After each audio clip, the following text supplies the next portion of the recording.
Hoy conoceremos la historia detrás de una cuenta pendiente que tardó 6 años en cobrarse. 26 de junio de 2020. Paseo de la Reforma, Ciudad de México. Omar García Harfuch, jefe de la policía capitalina, recibe 3 impactos de bala en una emboscada coordinada por el CJNG. 2 de sus escoltas pierden la vida. 400 disparos contra su convoy blindado. Ese día, el Mencho envió un mensaje que nunca esperó recibir de vuelta. 22 de febrero de 2026. Tapalpa, Jalisco. García Harfuch, ahora secretario de Seguridad Federal, coordina el operativo que cierra el cerco definitivo sobre Nemesio Oseguera Cervantes. 6 años.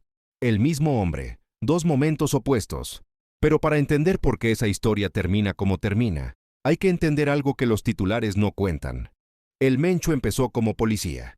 El mismo sistema que después intentaría capturarlo fue el sistema en el que primero aprendió a moverse. Eso es lo que vamos a analizar hoy. Suscríbete y activa las notificaciones. Empezamos. Tomatlán, Jalisco. Mediados de los años 90. En casi todas las reconstrucciones de la trayectoria del Mencho, hay un momento que aparece como dato curioso y se descarta rápido. Después de ser deportado de California a mediados de los años 90, Nemesio Oseguera Cervantes no regresó al mundo criminal de inmediato. Ingresó a la policía municipal. Se desempeñó como oficial en Tomatlán, un municipio de la costa de Jalisco. La narrativa habitual trata ese episodio como una ironía. El futuro capo que fue policía. Un chiste oscuro de la historia. Pero si se analiza con más cuidado, ese periodo no fue una ironía. Fue una inversión.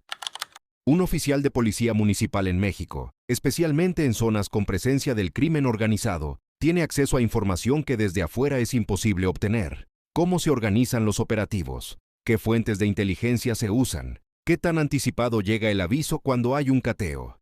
¿Quién en la cadena de mando es corruptible y quién no? ¿Cuáles son los puntos ciegos del sistema de vigilancia? No hay universidad criminal que enseñe eso, solo hay experiencia desde adentro. El Mencho pasó ese periodo observando, y lo que observó fue exactamente el mapa de cómo funciona el Estado desde dentro, incluyendo todas sus debilidades. Los analistas que estudiaron durante años la capacidad del Mencho para evadir operativos señalan consistentemente 2 características que lo diferenciaban. Primera, una comprensión sofisticada de cómo funciona la inteligencia policial y militar mexicana. Segunda, una red de contactos dentro de las instituciones que le permitía recibir información de operativos con suficiente anticipación. Esas 2 características no se desarrollan en la calle, se desarrollan desde adentro. El periodo como policía municipal no fue una anécdota en la trayectoria del Mencho, fue parte de su formación. De escolta a fundador del CJNG. 2000-2011. El patrón que se repite en el crimen organizado. Cuando Nacho Coronel cae en julio de 2010, el análisis de inteligencia en México y Estados Unidos comete un error que se repite históricamente. Asume que el vacío de poder producirá caos interno y debilitamiento del grupo. Lo que no anticipan es que hay alguien que llevaba años esperando exactamente ese vacío.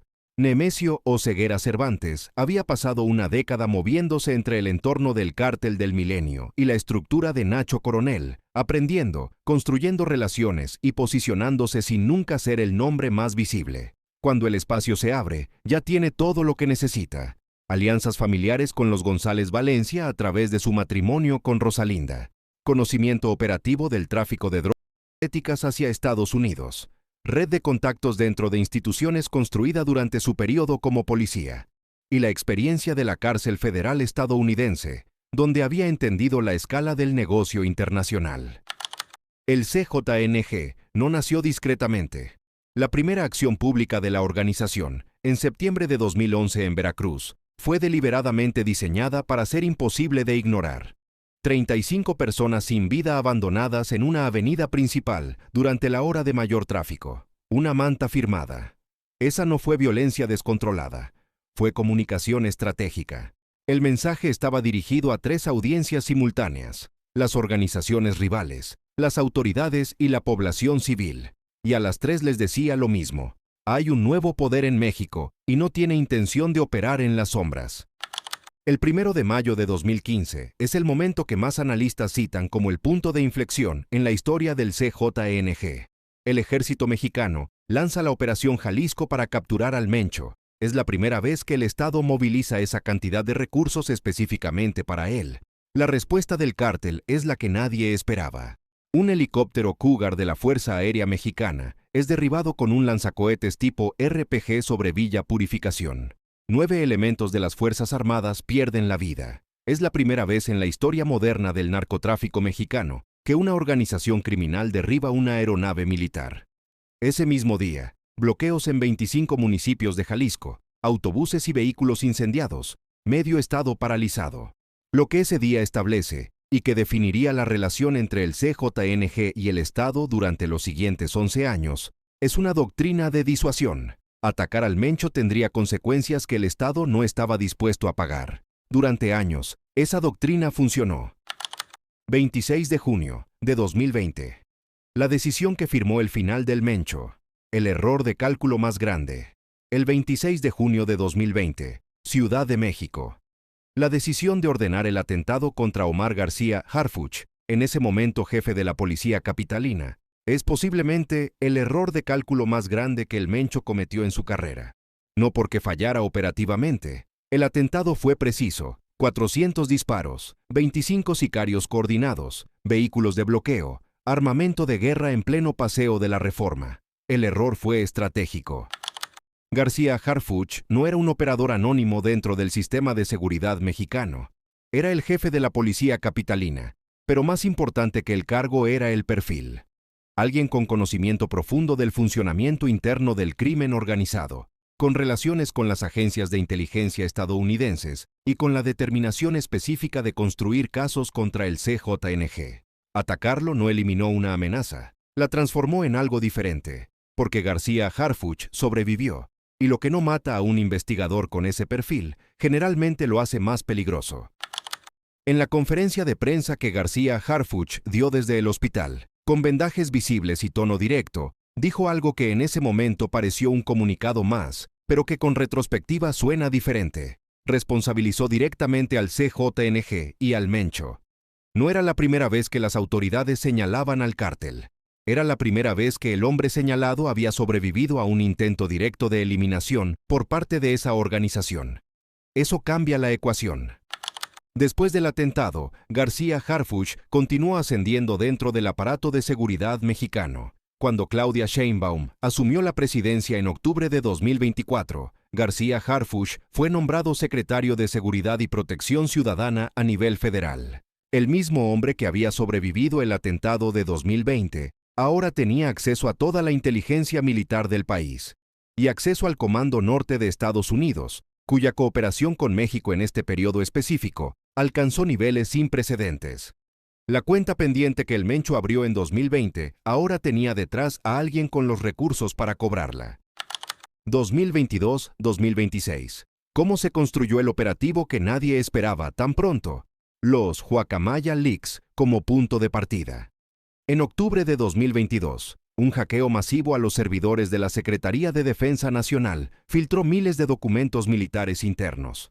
Para la narrativa pública, esos documentos fueron sobre todo un escándalo de transparencia institucional. Para la inteligencia del CJNG, que sin duda los analizó con cuidado, eran una ventana a lo que el Estado sabía sobre ellos. Pero para las propias autoridades, esos documentos también revelaron algo útil. Confirmaron qué información ya era de dominio público y qué seguía siendo operativamente útil.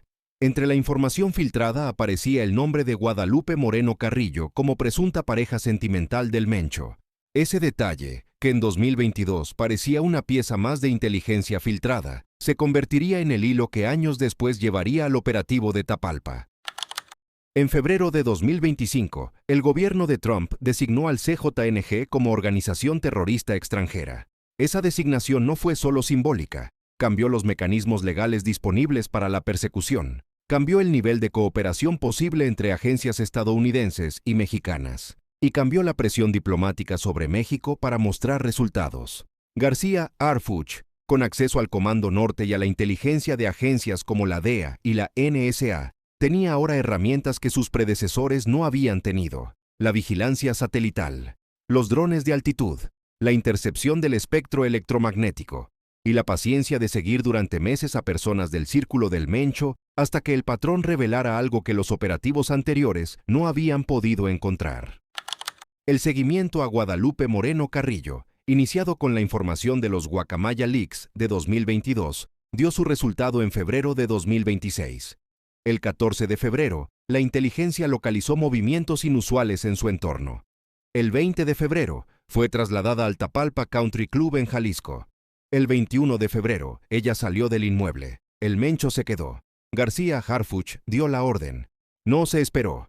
La ventana de oportunidad era finita, y todos lo sabían.